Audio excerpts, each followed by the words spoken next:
Hello everyone, did you know that California's wild pig population has a fascinating past? These animals aren't native but descend from domestic pigs brought by early settlers in the 1700s and European wild boars introduced in the 1920s. Over time, they hybridized into a resilient species that thrives across the state's diverse landscapes. Their explosive population growth has created serious challenges for farmers, ecosystems, and local communities. But what's the best way to manage them? Stick around as we dive deep into their history and impact. And don't forget to like, subscribe, and share your thoughts in the comments below.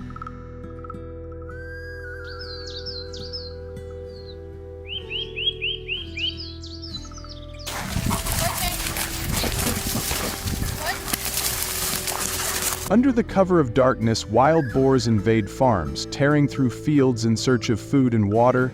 Their relentless foraging isn't just a nuisance, it's a full-scale assault on agricultural livelihoods. Beyond the destruction of crops, these animals contaminate vital water sources, raising pH levels above 8.5, a deadly threshold for livestock and plant life.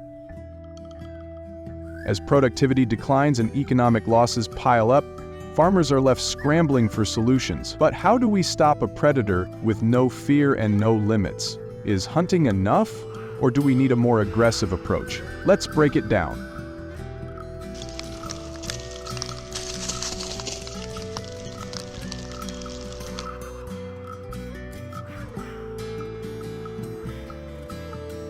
Wild pigs are more than just a nuisance. They are a force of destruction that leaves a lasting mark on both agriculture and natural ecosystems. Their relentless foraging behavior tears through fields, uprooting crops, trampling vineyards, and turning fertile farmland into barren wastelands. But the damage doesn't stop there. As they root and wallow, they erode soil, disrupt waterways, and degrade water quality by increasing sediment runoff. This disturbance also paves the way for invasive plant species to spread, further displacing native vegetation and wildlife.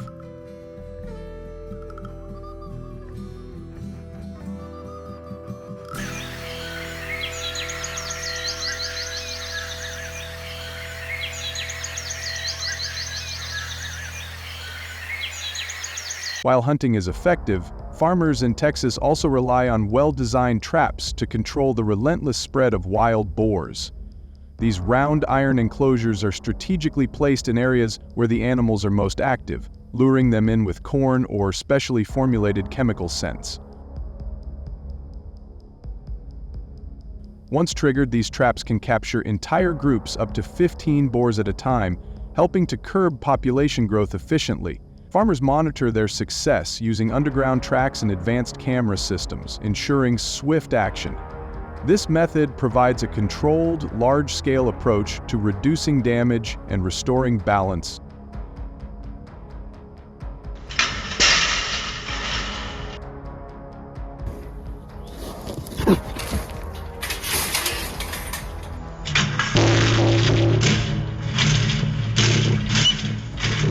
When the sun sets, wild boars become more active, making nighttime the perfect opportunity for effective trapping. Under the cover of darkness, these invasive animals roam in search of food, often traveling in large groups. Farmers and hunters take advantage of this predictable behavior by strategically placing traps in high-traffic areas.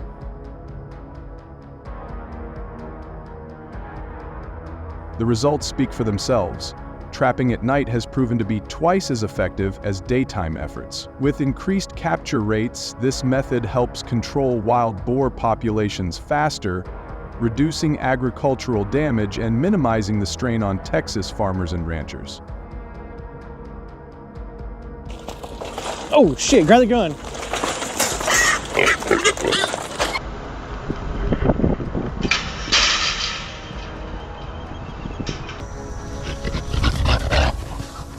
That's pretty good.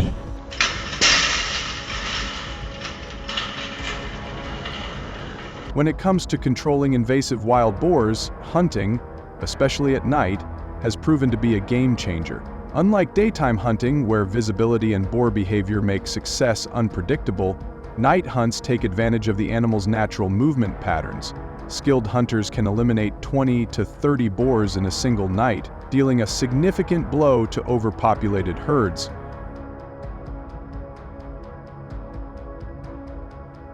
In Texas alone, this method has contributed to a staggering annual reduction of 1.8 million boars, preventing further agricultural and ecological devastation.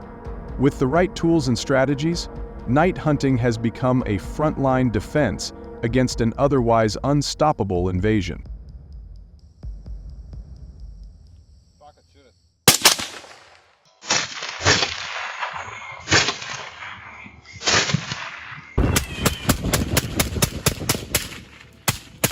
The success of night hunting wouldn't be possible without specialized equipment designed to track and eliminate wild boars efficiently.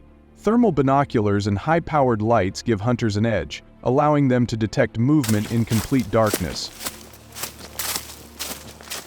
Wild boars, which rely on their keen sense of smell rather than sight, are far less alert at night, making them easier targets. This advantage enables hunters to maximize their efforts, reducing the need for extended tracking and ensuring a more effective harvest. In the ongoing battle against wild boar overpopulation, technology has become just as important as skill.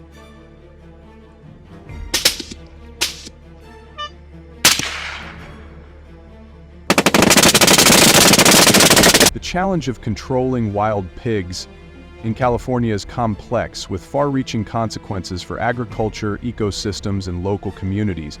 Rifle hunting is a widely used method, but is it truly the best long-term solution? Your thoughts matter. Let's continue the discussion in the comments. If you enjoyed this deep dive, make sure to like, subscribe, and hit the notification bell so you don't miss our next video on wildlife management strategies. Stay tuned, we have more exciting content coming your way.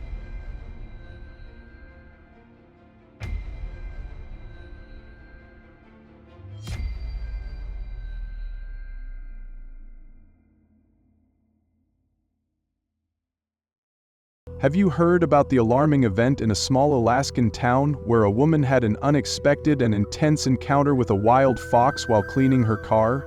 Out of nowhere, the fox charged toward her. Despite her efforts to push it out, she couldn't, and had to trap it inside the car just to protect herself. Although she managed to escape, she did sustain some non-life-threatening injuries. Fortunately, later medical tests confirmed she did not contract rabies.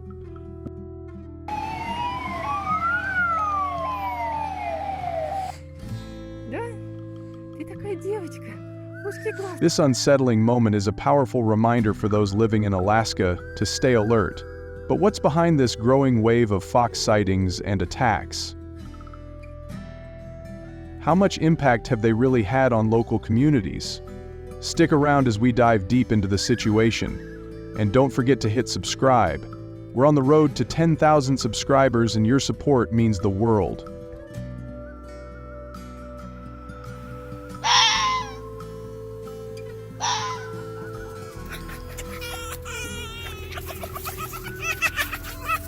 In 2024, the town of Fairbanks, Alaska, reported a sharp spike in red fox incidents, with 16 separate intrusions on local farms in a single night. These events led to the loss of around 200 chickens and 120 ducks, while an additional 350 chickens and 100 ducks were seriously harmed, rendering them unusable. The total estimated damage? Nearly $98,000 in losses to small farms and food producers, according to the Department of Animal Management. This wasn't an isolated problem. Both small family-run operations and larger food suppliers were hit hard by this wave of attacks.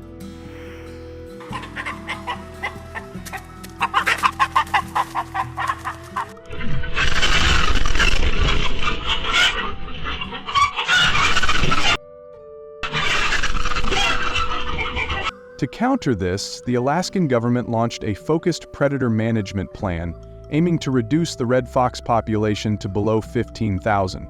But the program isn't open to everyone. Under the Alaska Predator Control Permit rules, only individuals aged 30 and up are allowed to participate using firearms. Artificial calls can be used to lure foxes up to 150 yards, but getting closer without being detected adds a real challenge to the process.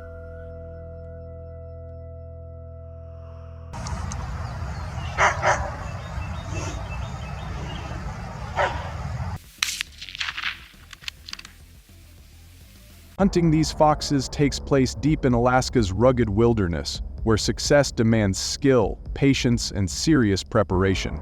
Most hunters go through 6 months to a year of training, developing sharp situational awareness and decision-making skills.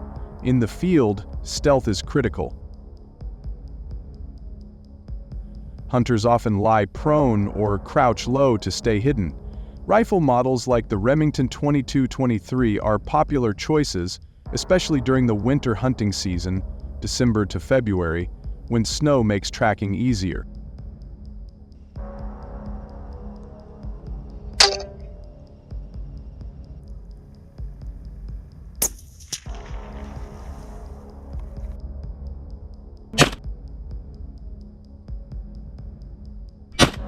Importantly, Alaska enforces strict ethical standards.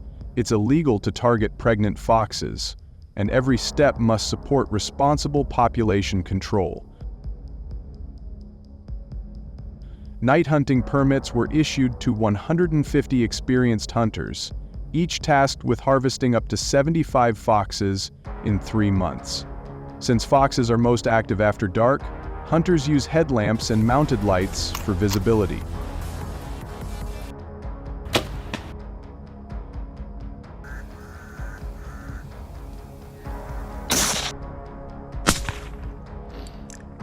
Success often depends on the right gear.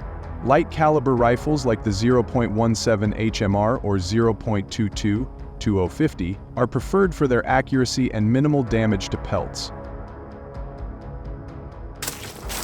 With thermal optics, hunters can detect movement from up to 200 yards. Ethical shots to the heart or lungs ensure a quick, humane harvest. On a good night, skilled hunters might bring in 3 to 10 foxes.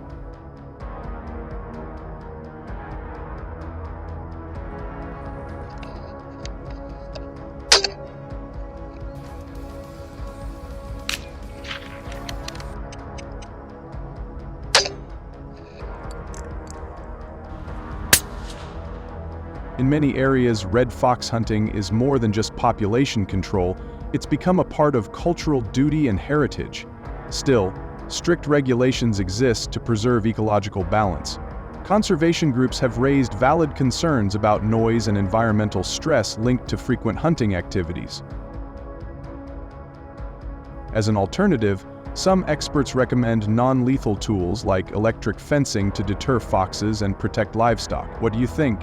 If you support this idea, comment with option 1. If not, comment option 0.